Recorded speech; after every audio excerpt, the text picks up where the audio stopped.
Hello, everybody. Welcome to Edmonton, I guess, for me. We've had a busy week.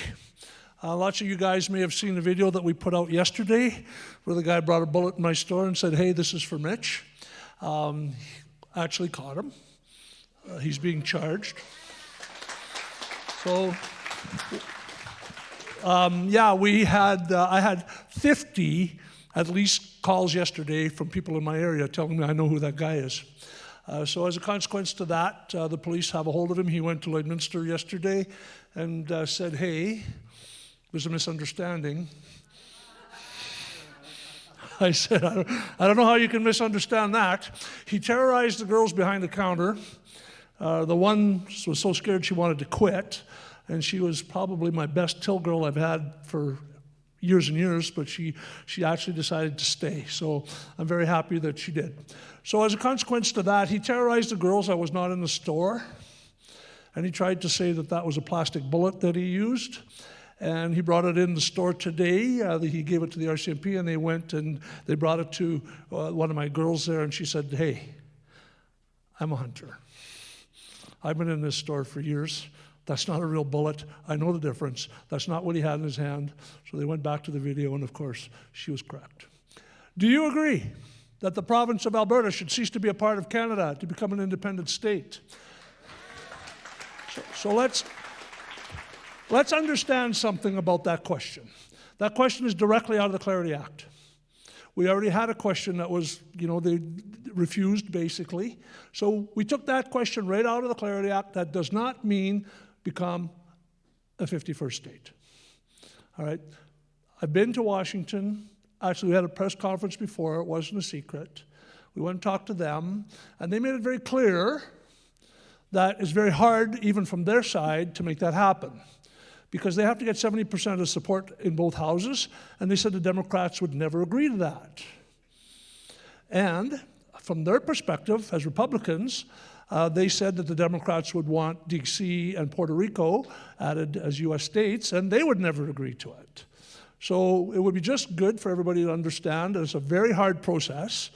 It's not something that any of our people want. Less than 10% of our people want it.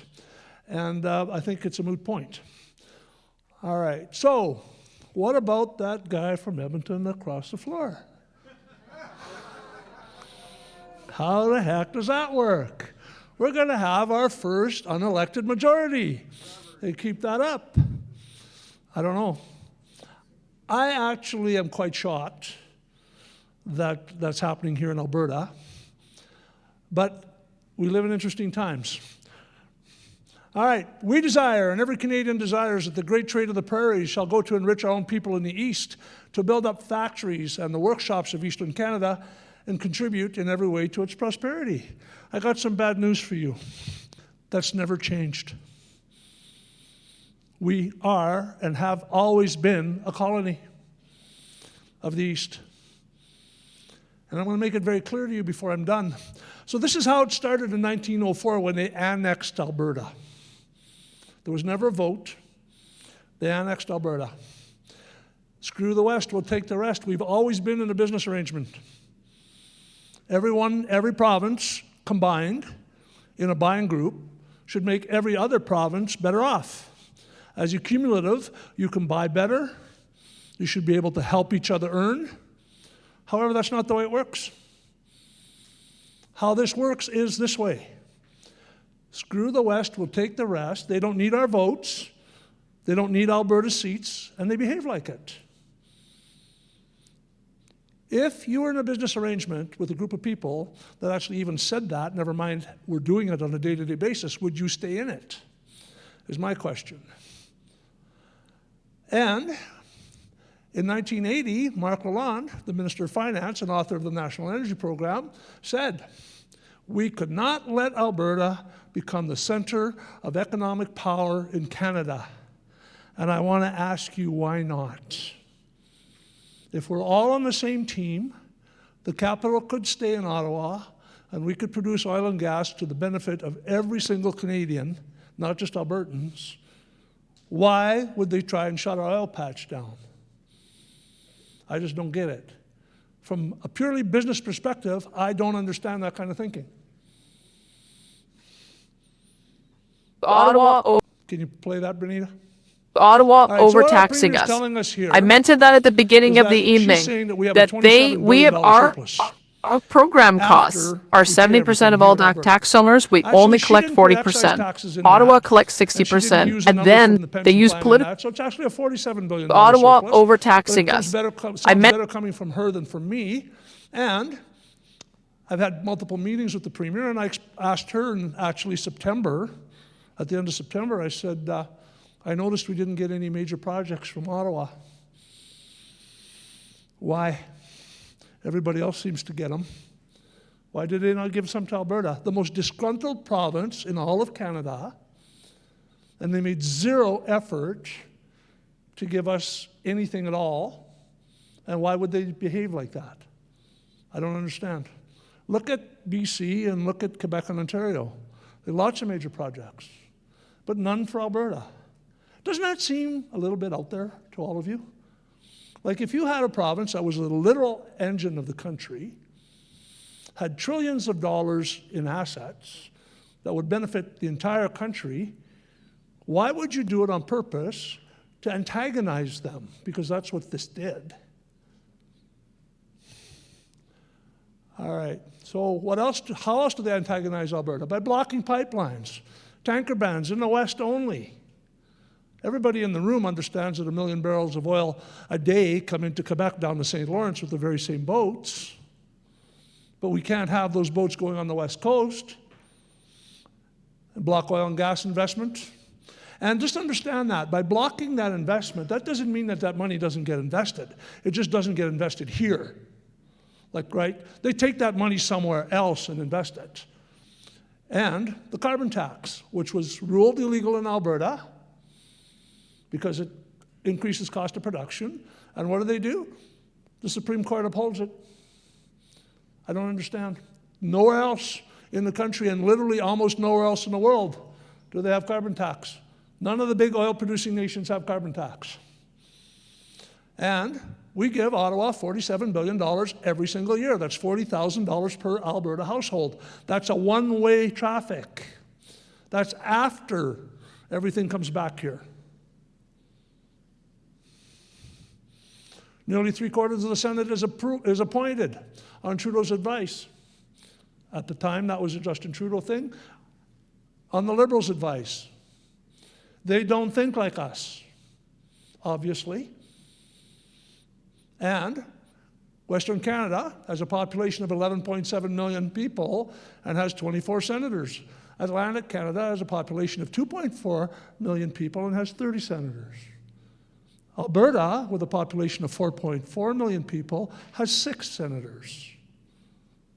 And everybody says, oh, well, represented by population is not a deal, except when it comes here. Then they say this is representation by population. So remember how skewed that chart is. So we look here, and we have 14 and 14 is 28. That gives us 70 seats, plus 34, that's 104. Let's put the 3 on top. That's 107 for the entire half of the country. Ontario has 121. Add 78 to that, that's 199. New Brunswick has 10, that's 209. 220, 224, 231. So we have, 104, 105, and they have 231 in the East. So how does that work? If representation by population doesn't work for the Senate, why should it work for the House? I just don't understand. The Confederation is designed to work exactly the way it is working. Keep Alberta a colony. Supreme Court justices by region, 2 for all of Western Canada, 3 for Ontario, 3 for Quebec, and 1 for the Maritimes. Equalization payments. Do you notice how much Alberta, Saskatchewan get? Look at Quebec. How does Quebec become a have-not province? It's very simple. They don't put Hydro-Quebec in their balance sheet. So the biggest industry doesn't go in their balance sheet. However, our oil patch goes in the balance sheet. So they become a have-not province, and we become a half province, and we don't get anything, and they get $13.3 billion a year, and that's every year. year after year after year. How does that work? So I'm going to share something with you. We could take, let's go there. We'll do this first. Per taxpayer, transfer payments. Manitoba gets $5,800 per taxpayer per year. New Brunswick, $6,500 per taxpayer per year. Quebec, $2,800. Nova Scotia, $5,800. PEI, $6,100 per taxpayer. So they're buying votes with our money. That's $13,000 per household in New Brunswick, if you have a partner. And the Constitution. Well, you see how that's all stacked up and how that's designed. You need the support of 7 out of 10 provinces and 50% of the population to open the Constitution. So how many of those provinces are going to want to open the Constitution based on the deal they get? Not going to happen. And you need the support in the House of Commons and the Senate. So the Senate is basically liberal. Are we going to get that? And I want to ask you a question. How the hell does Quebec get a veto? How does that work? They didn't even sign the Constitution. How can they get a veto? And then we need approval by the PMO-appointed Supreme Court. So our Premier said in our questions, our 9 questions that we're going to do on October 19th, that we're going to open the Constitution. It's impossible. It hasn't happened in 120 years. It will never happen. It's a distraction. And I'm not going to rag on Danielle, just so you know. We've got an ability to collect our signatures, and we've got an ability to have a vote. That's all we could have ever asked for. All the rest is distraction. All right, Canada Pension, let's see how that works. Look who overpays. Is anybody close? Alberta overpays in every single program. EI, we overpay by $1.5 to $2 billion a year. Canada Pension, we've overpaid by $53 billion. Everybody else except for BC is a net taker. Alberta is by far the biggest contributor. Why is that? Because we work more. Our kids work 40, 50, 60 hours a week. People that work in car plants in Ontario work 36 hours a week, but guess what? At the end, everybody gets the same pension. So, Mr. Kinney, before he was fired, he commissioned the LifeWorks report. Bill Morneau, Finance Minister of Canada, helped build that report. And what does that report say? That report says, and I want you to understand something before I go there. We contribute $9 billion a year. Our workers pay CPP $9 billion a year. Our seniors collect $6 billion, right? So there's a $3 billion overage. Ontario, in the CPP Act, back in the 60s, said, you know what? We don't want to pay more than our share. So if that's the case, we want that overage put into a fund just for us, plus interest accrued, that we can call on that fund at any time we choose. But they never had any idea that Alberta would be the biggest overcontributor. So how much money, according to the LifeWorks report, does Canada Pension owe Alberta seniors? $336 billion. And that was 2 years ago. CPP says they're getting 9.5% interest, but so 9.5% times 2 is another $60 billion. So they actually owe us $400 billion. Why has the Premier not called that back? She got to call that back by now. I don't understand. I literally don't understand. It would be by far the biggest asset we have in Alberta. When I became Premier, I thought I could fix everything in 6 or 7 months, but everything's broken. I've hosted the Premier on 3 Premier dinners in the last 26 months. $250 a plate, 800 plates, sell out every time. I was the fundraiser of the year for the UCP this year. I raised more money for her than anybody. 2 years ago, I was also the CA Chair of the year for the province. So I'm committed to UCP. All right, I help her out. So as a consequence to that, she comes and does dinners, and that pays for all of our activity for our CA every year. And we use that money to do whatever we need to do. However, let's not ignore the last 10 years of Liberal government. Alberta is probably far and away the richest piece of real estate in the world. We have trillions of dollars worth of oil. We're big in agriculture, huge in forestry, clean water, lots of mining, we have lots of coal. And we'd be very naive to think that people don't want what we have. I've been saying for 3.5 years, I've never been political. I got involved with this, and in 3 months after organizing a bunch of rallies and getting a whole bunch of people to attend them, I saw that we were speaking to ourselves. Yes, it was feel good. Yes, it felt like you belonged to a tribe and everybody was really happy to be in the same room together, because in those days, they were trying their best to divide us. So all the COVID people on one side of the flag or the other all of a sudden get to go together and see that they have a lot in common and are not by themselves out there. But the whole thing is that at that point I realized that we have to talk to government. So that's why I got involved with the UCP. If we do not talk to government, we cannot make change. But what we have happening here is that we'd be very naive to believe that the Europeans don't want what we have, because I'm sure they do, because they don't have what we have. What about the Chinese? Chinese want what we have. There's no doubt about it. Historically, people have gone to war for what their neighbors have. Mr. Polyev explained something. He said socialism is a problem. He said Nazi socialism, Soviet socialism, and narco-socialism are all forms of socialism that move at different speeds, but always to the same destination. Impoverished health for the many and special powers and wealth for the few. So why would Mr. Polyev be concerned with socialism? And what does socialism do? What socialism does is it takes away competition. That's why big business is interested in socialism. Because if they have no competition, they get to set prices and do whatever they want. And we'll get more to that later. So Mr. Polyev addresses the socialism issue, so I don't have to. So, when plunder, that, Benita, somebody hit present on that, because I don't know why that's flipping in and out. Benita, are you here? It's okay, I'll be right back. Okay, when plunder, can somebody go to my computer over there and just use the mouse and hit present in the top right corner? Oh, there it is, thank you. When plunder becomes a way of life for a group of men in society, over the course of time, they create for themselves a legal system that authorizes it and a moral code that glorifies it. So does anybody in the room, hands up, believe the Liberals are stealing from us? Okay, so that's a lot of people. All right. So you know the problem, right? Everybody understands the problem.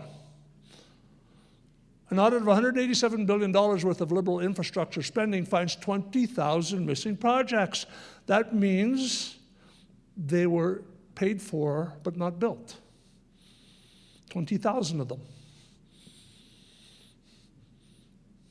And the report from the Auditor General of Canada says that in 54% of contracts, they found evidence to show that the services were delivered. However, in 46% of contracts, they found that federal organizations had little to no evidence to support that deliverables were received. This is from the Auditor General of Canada in 2025. So they're acknowledging that 46% of federal government projects were not built. Where'd the money go? Where'd the money go? And I want to ask you a question. How come nobody looked into it, and how come nobody went to jail? Do we have justice in this country if this is real, and this is real? Does anybody in the room believe we elected kings?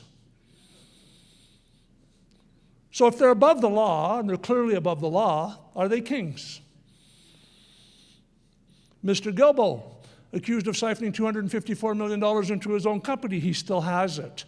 Mr. Trudeau, $400 million in a green slush fund, he still has that as well. When Mr. Carney was asked about that, he said, oh, that was then, don't worry about it. So we've got $654 million there that we have missing, and we're not looking. $250 million for a vaccine factory that never produced a vaccine.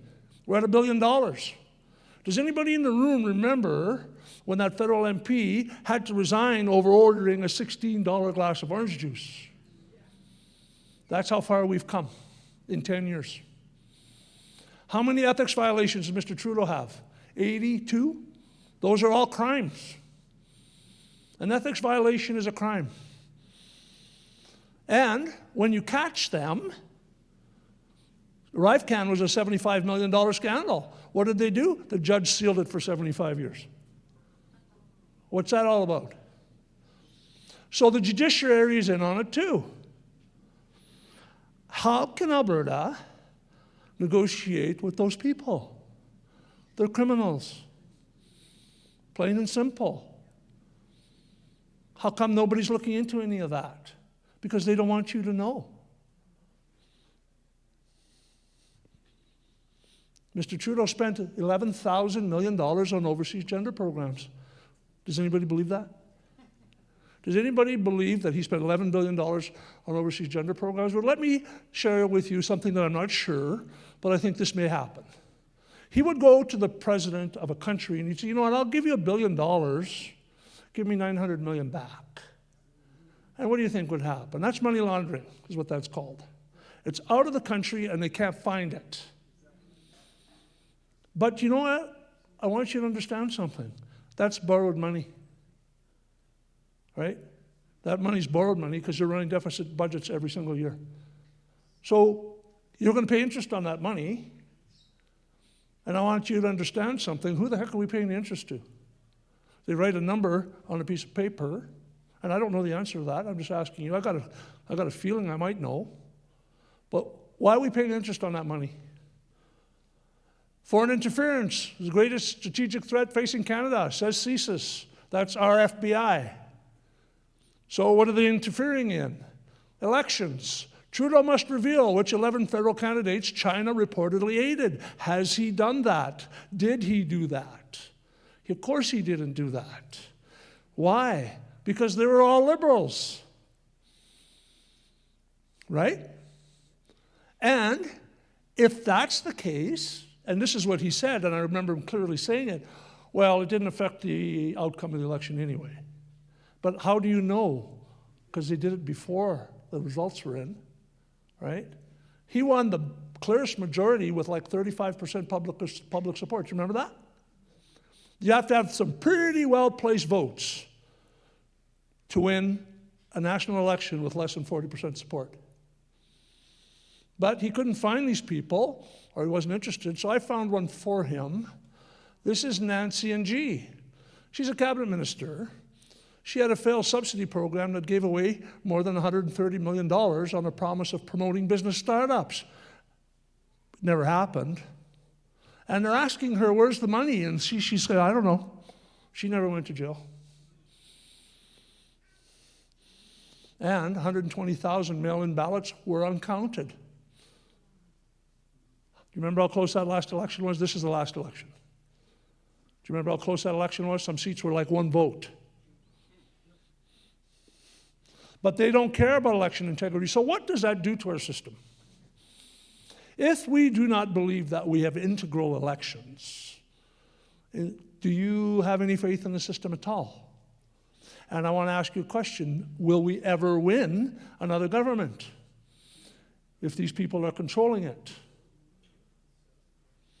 The RCMP are aware of over 4,000 organized crime groups operating in Canada. Well, that's funny that they should talk about that, because look what happened in Mexico this week. They took out a crime boss. Those are 4,000 organized crime groups with a head and a boss here in Canada. How come? Because we have no money laundering and racketeering laws here. And we also have very porous borders, so they can move their stuff in and out of the country. Canada's become one of the biggest fentanyl-producing places in the world. Mr. Eby checks 1% of the cargo that comes into the Port of Vancouver and the Port of Prince Rupert.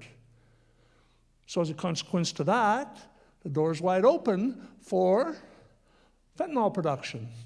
In Fox Creek, Alberta, they found 7,600 kilograms of chemicals used in making fentanyl. 7,600 kilograms. 15,000 pounds, just about 8 tons of chemical to make fentanyl, which apparently Fentanyl the size of a piece of salt out of a salt shaker could kill you. So how much fentanyl can they make with that much chemical? And it's obviously a problem with the Americans. When we went there and have a discussion with them, one of the biggest concerns they have was their northern border and drugs. Well, let's go back. We're a little quick there. And according to StatsCan, child sexual abuse, human trafficking, extortion, and child pornography have increased exponentially, and that's Stats Canada, in the last 10 years.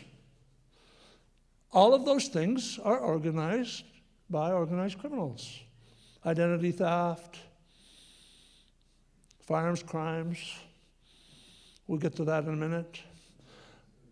Mr. Crime the biggest security threat in April of 2025 that the biggest enemy to Canada. Okay, well, let's back that up. Let's try that again. I just want to hear him say it. Can you move me forward? One more? Thank you. I think the biggest security threat to Canada is China. We're heartened by the leadership of President Xi Jinping and the speed with which our relationship has progressed in recent months. And I believe the progress that we have made in the partnership sets us up well for the new world order. Months. We went from China's our biggest enemy to now we're going to get into a partnership and we're going to change our entire political system. And finally, we are creating a new category for skilled military recruits to attract highly skilled foreign military applicants. Eligible recruits with a job offer from the Canadian Armed Forces, including doctors, nurses, pilots. All right, back up. All right, so here's where it all starts.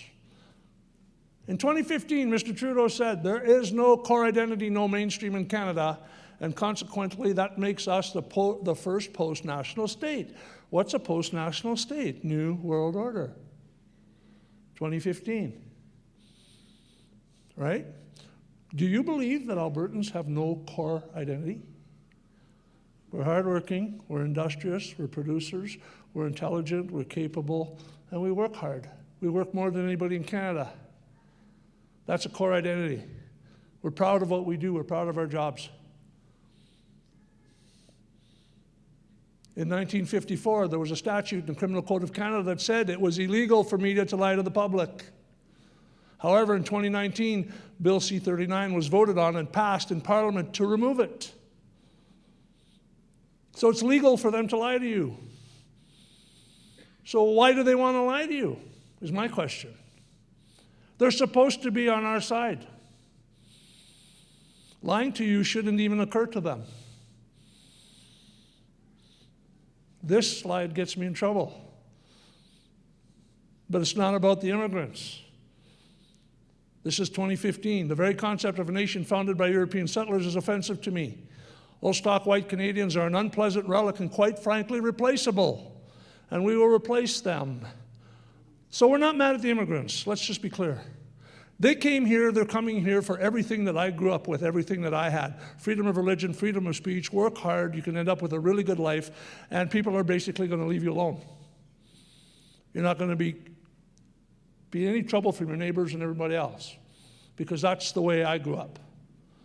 However, what did he do? So let's just say he may or may not have said this. Let's see what his actions prove. 15 million immigrants into Canada since 2015. How is that sustainable? And we got 1.94 million temporary resident applications this year. And it looks like we're going to have more next year. And Peter Sutherland said, who worked for the United Nations, he said this: we must use migration to turn the English people into a minority in England. This will allow us to undermine the identity of the native English. There it is. You get enough people, the people that are there are going to lose their identity. And import a new majority that will end the very idea of England. This is critical for globalism to take hold of England. New World Order. And there's replacement migration paper from the United Nations. If you think that they don't understand what they're doing. Canada has 33 taxes. Okay, so now let's look at this. They're lying to you, and they're bringing in immigration to destabilize our economy. 1.95 million immigrants, even if they're temporary foreign workers, whatever it is, it's like a brand new Edmonton every year. Eventually, your system gets saturated with people and you just can't take anymore. The hospitals won't take it, the schools won't take it, and everybody's mad at the Conservatives. Because, oh my God, well, how did this happen? Well, the fact of the matter is that when you have uncontrolled immigration, everybody wants to come to Canada because it's got a lot of things going on. But we also have the highest taxes in the world, 33 taxes. What does that do? That makes you poorer. They know that. They're going to hollow out the middle class by making you pay 43% tax, 43 to 53%. What does that effectively do to you? It effectively enslaves you to your jobs so you can afford to eat. It does something else that's very critical that goes back to the last slide. It's very hard for you to afford to have 3 or 4 or 5 kids. So that it effectively plays into that other thing, the replacement migration thing. You need 2 incomes to have children. When I was a young person, it was very common for young people to get married and for the women to have children, and the guy holding a regular job, say, let's plumber, electrician, could afford to go to work and could afford to pay for the wife to stay home so they could raise their families. That is not in their plan. And here they are: carbon tax, personal income tax, corporate income tax, GST, excise taxes on fuel, alcohol, tobacco, cannabis, everything else, customs duties, air travelers tax, luxury tax, provincial territorial tax, capital gains, land transfer, media tax, regulation tax, CPP tax, business tax, estate tax.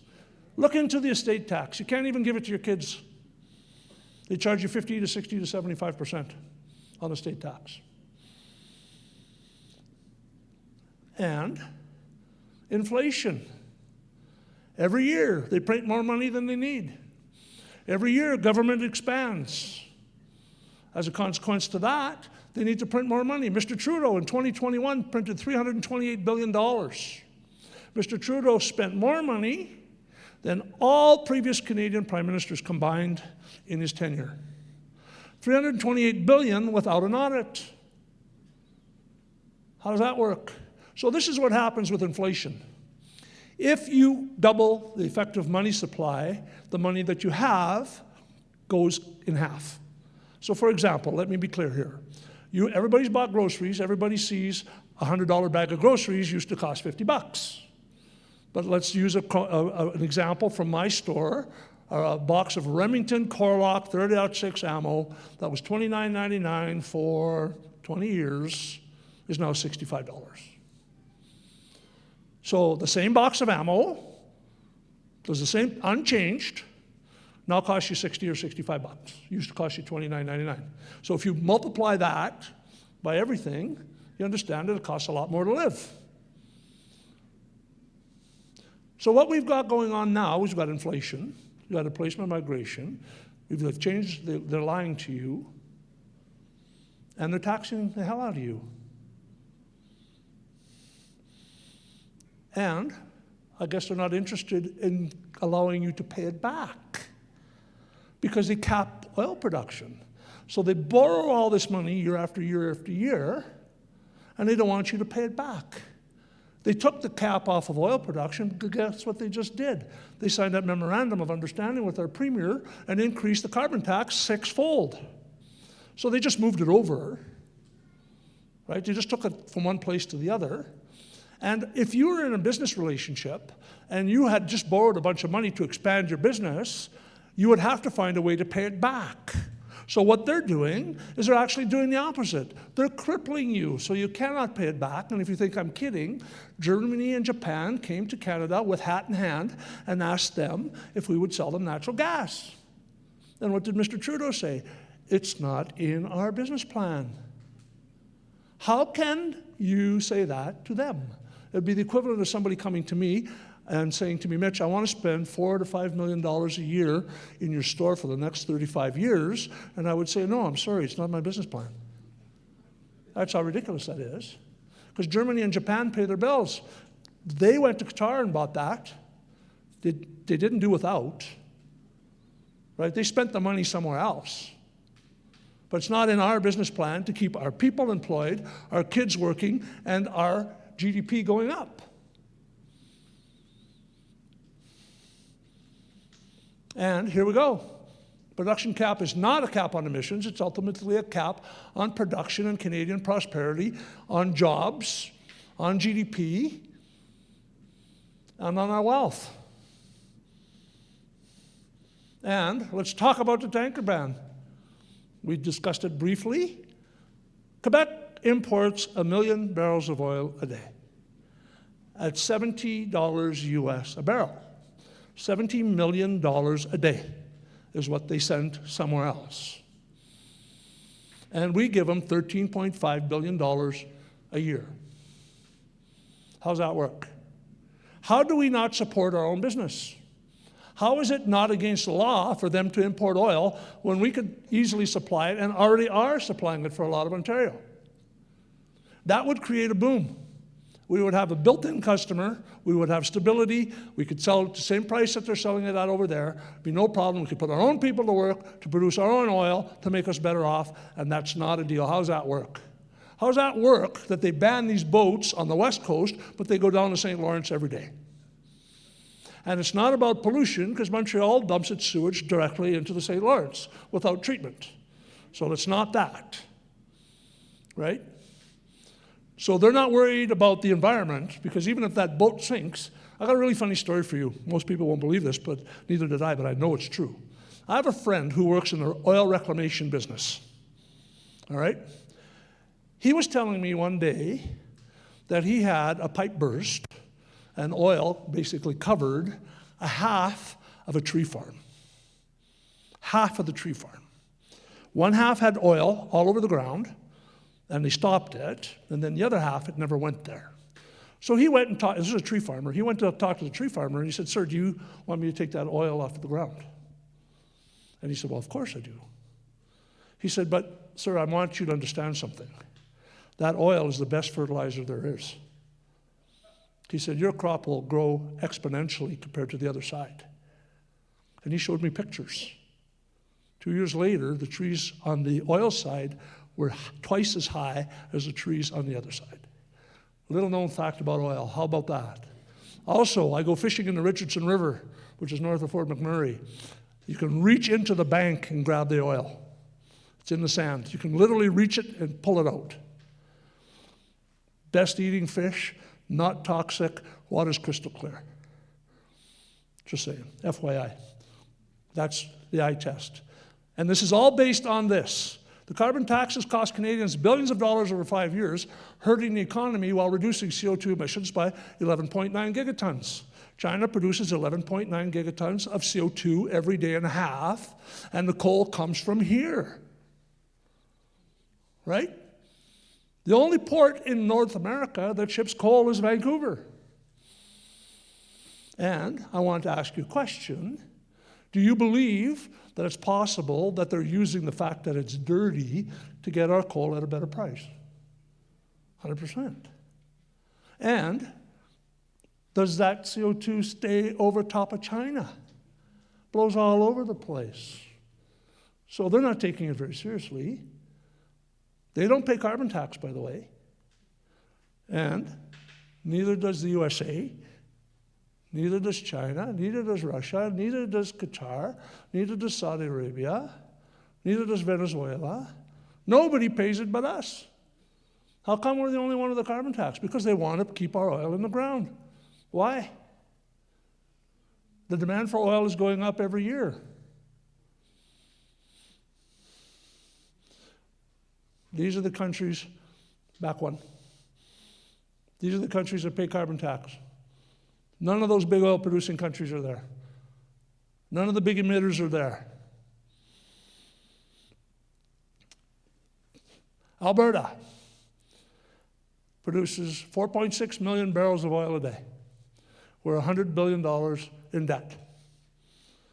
Norway produces 2.1 million barrels of oil a day, and they have a $1.95 US trillion oil fund.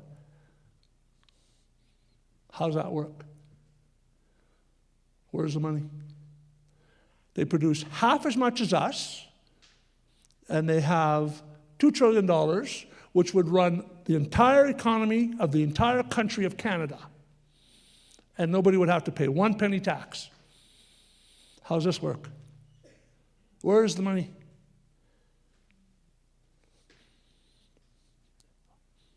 Saudi. They produce 3 things: oil, oil byproducts, and silica. Okay? We produce oil, forestry, coal, hydroelectric, natural gas, fisheries, diamond, copper, nickel, iron ore, aluminum, silver, uranium, clean water, major agriculture, major forestry, that's up on the top. We have a $2.1 trillion debt. They're $260 billion in debt.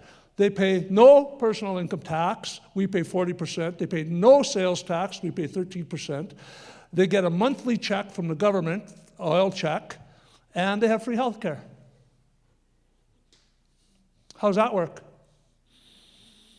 And we are number 1 in the world in production of uranium, potash, second in nickel, third in oil, fifth in gold, and first in fresh water, and we're not even talking about forestry. There's 600 billion trees in the boreal forest north of here, and if you've ever flown over it, you can see it. I've been fishing all over the north, and I'm going to tell you something. Those 600 billion trees, only 30 billion suck up all the CO2 that Canada produces. So we have 570 billion trees unemployed. And not only that, those trees don't suck up as much CO2 as the grasslands south of here. We're a carbon sink. But yet they're shutting our entire world down based on that carbon lie. 88% of our trade goes south. We're already landlocked. Right? We're already landlocked. If we become a free and independent country, we control our own borders. If we control our own borders, BC ships 70% of the stuff that comes into Port of Prince Rupert and Vancouver east because we're the closest port to China. How hard would it be for us to say to BC, your trains stop at the border unless you allow us to ship our product through BC? We could twin TMX. If we twin TMX, there'd be no environmental consequence at all. None. Because it would be very close to the one that's already there. How much would an extra pipeline generate the province of Alberta? $26 billion a year net. And the Chinese, Taiwan, will take as much oil as we can send them. And I'm going to share with you a little known fact. Our heavy oil is much better for making diesel than sweet Texas crude. And we're selling it at a discount. Why is that? Because we have to, based on the arrangements that Ottawa's made for us. It's like the old business adage. The good news is I sold $1 million worth of stuff. The bad news is I didn't make any money, right? And that's what's going on here. There's internal deals going on with all these. You know what the differential is? The differential is what we pay less, what the Americans pay less for our oil than world price. 22%. So that oil, if you look at where that oil comes from, right up there by Fort McMurray, you go down a little bit. That's where Bonnyville is. That's where I live. And we produce 35% of Alberta's oil. That oil goes in a pipe at Coal Lake, and by the time it gets to Chicago, it's increased in 22% in value in the next day. And it's the best oil there is in the world. All the byproducts from oil come from our heavy oil. And if you think they're just attacking us in the oil business, Bill C-2, now there's going to be a litany of really stupid laws coming. Okay, I want you to understand something. If you're going to own nothing in 2030, they're going to have to legislate it in. Legislation which will allow them to commit atrocities. Because there's a lot of us and a few of them. So they have to be very careful that they prepare themselves so that they can break the laws, or the laws that we have now. Bill C-293 says that in the case of an emergency which they will determine, they can come to your land and seize your farm and your herd. Right? And they killed, 315 ostriches? That's the entire herd. Canada Food Inspection Agency went in there, didn't test a bird, and killed the whole works of them. That's muscle flexing. That's a muscle flexing exercise. That's all that is. There's no logical reason for it. They wanted to see if they could. Pfizer said, the Pfizer papers, they tried to hide them for 75 years. Why? The U.S. judge got that out, and now that's out there. Read it. It's required reading. And this week, Pfizer whistleblower reveals $11 million payout to influential Canadian government officials. Are we looking into it? No. No, why should we? All right, now we're going to get into some really stupid rules. If you resist one thing in your entire life, digital ID, digital currency. C8, if they're going to be able to take your bank accounts away, if C8 goes through, it will allow them to kick you off the internet with no due process. And they don't have to justify it after. Bill C-15 makes ministers, federal ministers, above the law. It will give them the power of kings. So they don't have to deal with government precedent.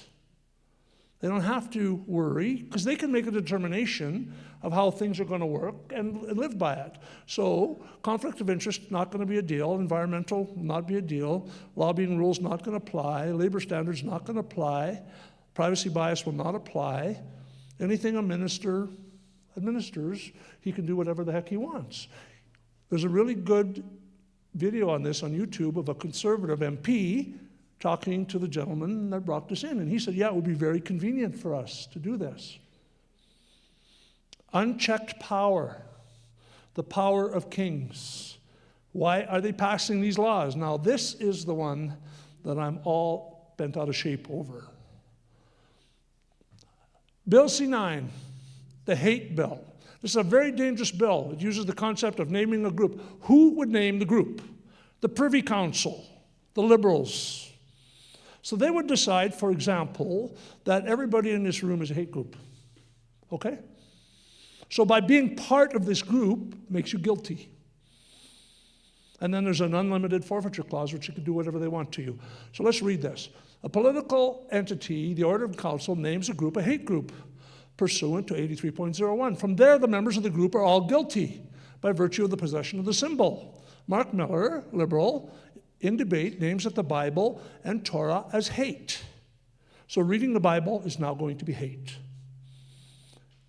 The Conservatives, all of them, voted for this. They didn't stand up. They didn't say, no, we don't agree with this. No, this is unchecked power. This is ridiculous. No, they didn't. So it's going to be my job to call them out, and I'm going to be on it first thing tomorrow. There's no religious defense. It means the group is Christians, Torah Jews, and because he said other religious texts, that means the Quran. They're not fussy. They don't care which religion they're attacking. They want to attack them all. How many churches have been burnt in Canada in the last number of years? Say 600. 600. And if that's not true, blame Leighton Gray. And I believe it's true. This enables the government to target the religious individuals as part of the group. This is exceptionally evil, broad, and typical only of communist countries. So how could this possibly go wrong? Now, this is the part that I find is amazing. There's an unlimited forfeiture clause. So what is it? Whatever they determine it to be. So first of all, the Privy Council is telling you that you're part of this group, and then they get to determine whatever the punishment is. So is it your house? Is it your bank account? Is it your life? You are the person by which the means of the offense was committed. So just by being part of the group. Why are the Christian churches not going ballistic over this? I don't know. There is the most problematic forfeiture clause ever written. What happens next is this. Now you interpret this. Listen to this. May, in addition to any other punishment imposed, be ordered by the presiding provincial court judge or judge to be forfeited to His Majesty in right of the province in which that person is convicted for disposal. What does that mean? That disposal mean moving you out of the country, moving you out of your house, or getting rid of you? But my question is this. How can that be that open-ended? How come there's not definitions wrapped all around that? Has it ever happened anywhere in the world where they picked a religious group and disposed of them? And are we naive enough to believe that just because we live here, that couldn't happen to us? If they're not thinking of doing this, what the hell is this all about? Right? What is this all about? We don't need that. Do we have hate crimes as problems here in this country? Very minimally.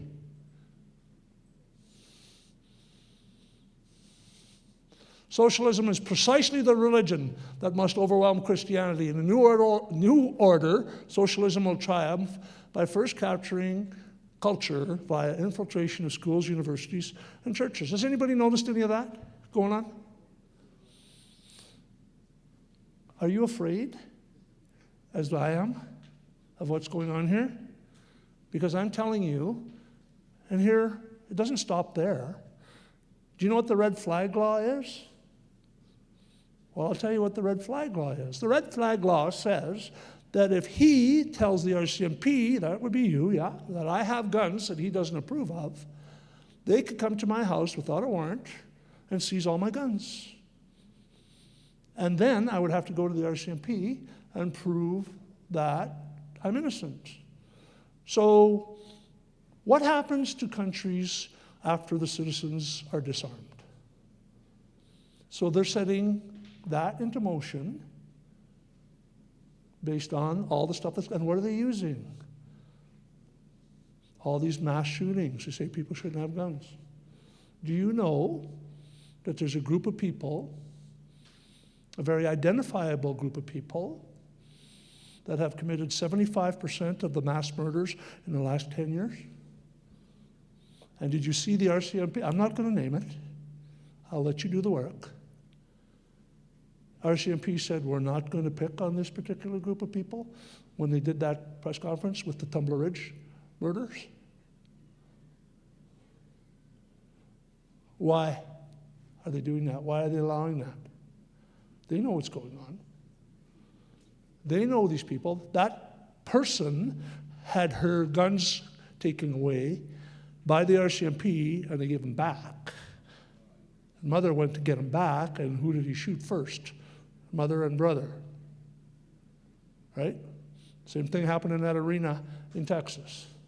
Charlie Kirk, victim of the same group. Honduras, population of 8.2 million people, banned citizens from owning guns. Highest homicide rate in the world. Switzerland, population 8.2 million people, requires citizens to own guns and have the lowest homicide rate in the world. Do you know what they do?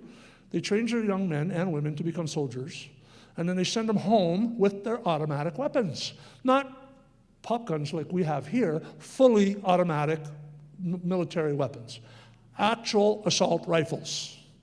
Not semi-automatic, not jimmied, not so they can't be as effective as they're meant to be. They have two of those, one or two of those in every house in the country, and two trained people that know how to use them.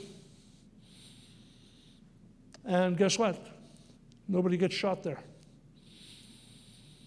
And which country did nobody invade the last 2 world wars? Do you think that's an accident? I don't think you want to be climbing up a mountain and having the guys in the house that know how to shoot shooting at you while you're doing it. I mean, that's literally the way it would be. The Americans understood this. Who do you need? Why do you need guns? Why do the citizenry need guns? What could you possibly, well, you don't need guns. Everybody says the same thing. To protect yourself from government. That's why you need guns. You don't need guns to shoot a deer. You can shoot a deer with a bow and arrow. I know that's hard to hear, but it's the literal truth. If you're not seeing it, I'm going to have to try harder. But what I'm trying to explain to you is this. Step by step by step, they're taking all of your rights and freedoms away from you.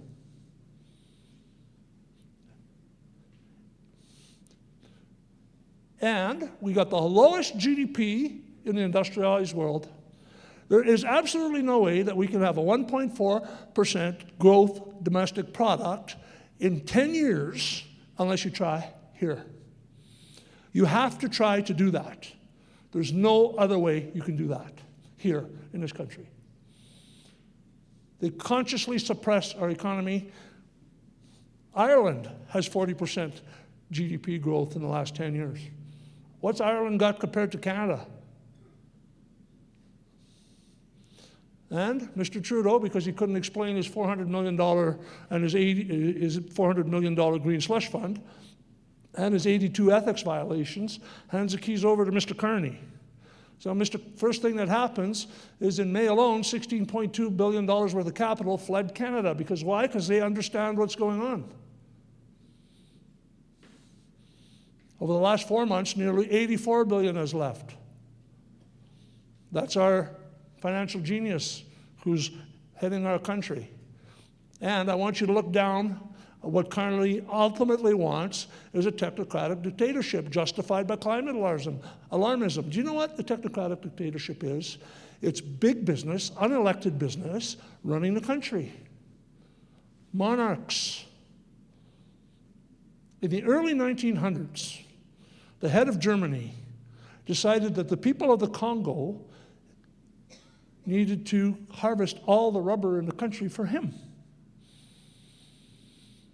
So all of these poor black people harvested the best rubber in the world because at that very time is when cars were coming.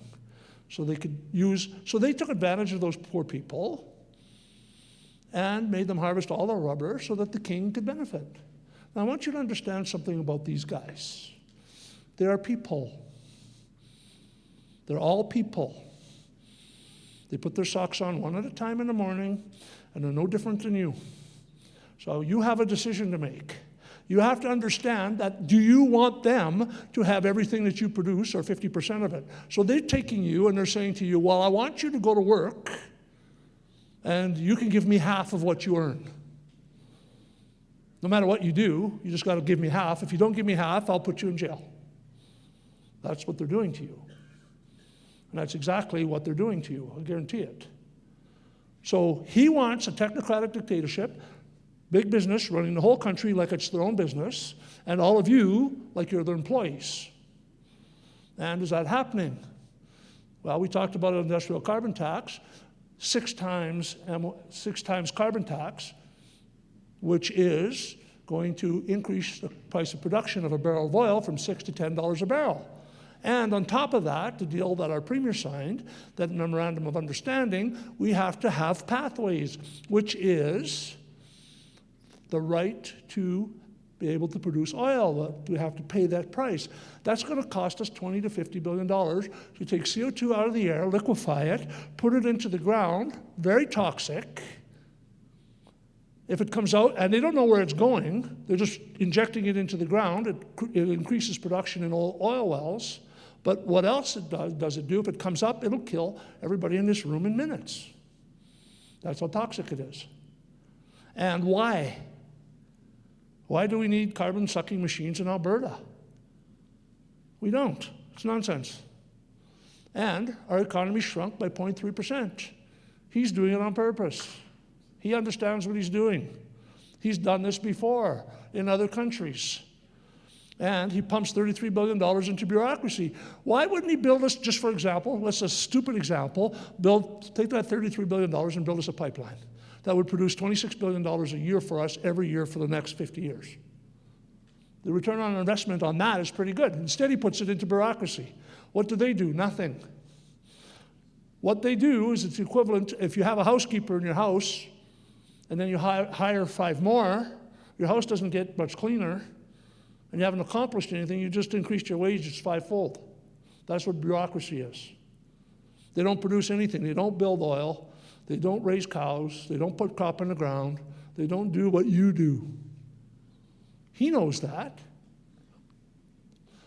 103 conflicts of interest in 8 months. A conflict of interest for him is if he actually benefits or profits from business as Prime Minister of Canada that he owns. That's always been a crime in this country. 103 in 8 months. Carney has secured 42 contracts since becoming Prime Minister. All have been with Brookfield. That's his company. He pledged $4.3 billion to the Ukraine at the G7. 2 days later, Brookfield got a contract for $4.3 billion to rebuild the Ukraine. How's that work? Could you imagine the price? The price doesn't matter. The profit margin would be huge, because if you're not having to bid on it, there's no limit. That's what monopolies do. Got a story for you. See that maid thing down there? All right, we're the highest, we kill more people per capita than anybody in the world with assisted suicide. So I have a gentleman, a friend, who came to me 3, 4, 5 days ago, and he's a very hardcore Christian. You wouldn't know it because he doesn't broadcast it, but he helps people. He helps a former gang guy and helping him get his life in order. This guy's 50 years old, was in a gang till he was 35, got out of it, and has now got a business where he's growing legal marijuana. So he had a visit from a guy, went to his house, and said, I want 30% of that. And he said, no, not given it to you. So he promptly went to the RCMP and said, look, this guy's just trying to extort me. So it didn't work. So the next day, 7 guys knock on his door with baseball bats and pipes. So he saw this. He had an axe up on his wall, and he took the axe, and as they were coming at him, he swung the axe at this guy. The guy put his hand up, and he basically cut his wrist off. Okay? And then he proceeded to get a real good licking from the other guys. So after he managed to get up, this is in Bonnyville. This happened like last week. He managed to get up and grab his SKS, which is a rifle. And everybody started to run away because they didn't want to get shot. And he did shoot at them and put 4 bullets into their car. And then he called my buddy. And my buddy went over there, and he said there was blood all over the place as the guy got his arm cut off. And he took this guy and brought him to the hospital. And understand this, he got beat up bad. He was hit in the head with baseball bats, he was hit with pipes. And all the way to the hospital, what is he thinking? I'm too old to go to jail. I don't want to go to jail, I won't survive it. And I didn't cause any of this. They came to my house, but I don't have a gun license. All right? So he gets into the hospital. He's got a concussion. And what happens in the hospital? The doctor offers him maid. No lie. He offers him maid. So I got an update today. Those 7 guys that came to his house have not been charged, and neither has he.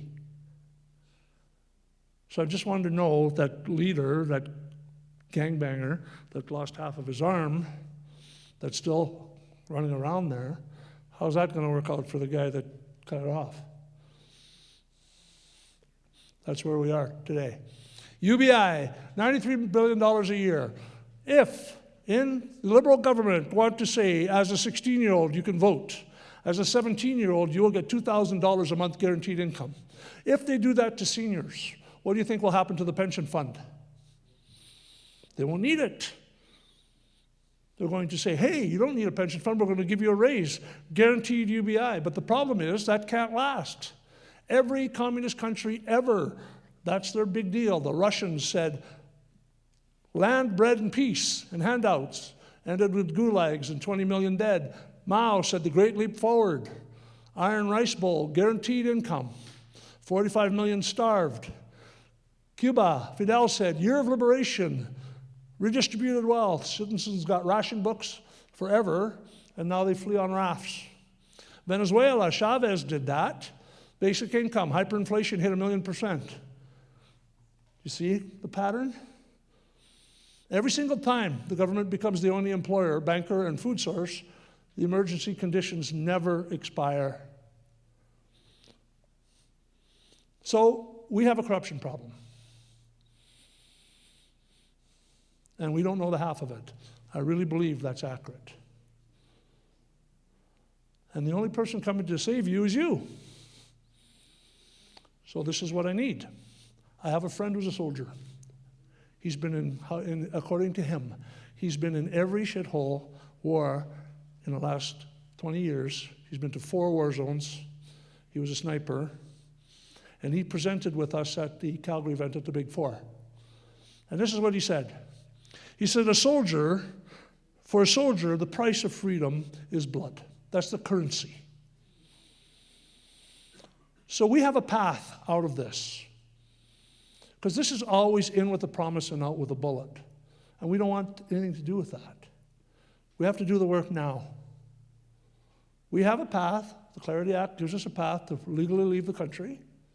And I think if we don't take the advantage to do it, we'll never get the chance to do it again.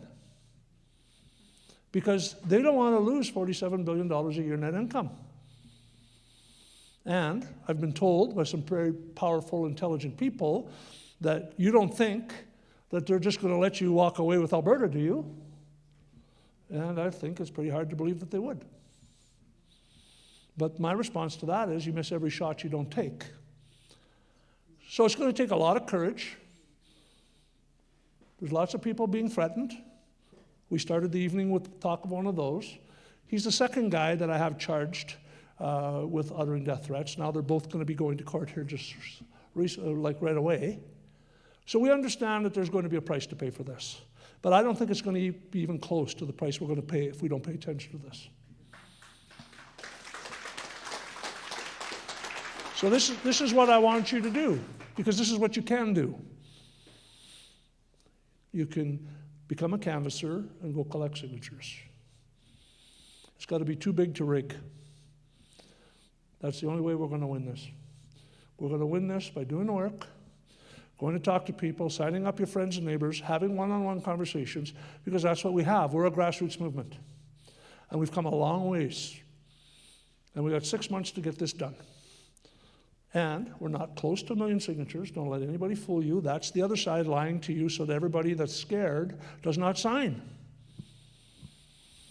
And nobody wants to be on a list. So if you own a gun, you're on the worst list possible, so you might as well sign. There's 350,000 of you. If you're in a Christian church and you don't want anything to do with C9, then you'd better start paying attention and you better sign. So that should be getting us right close to 1 million right there. So what I'm saying to you guys is, look, I'm asking for your help.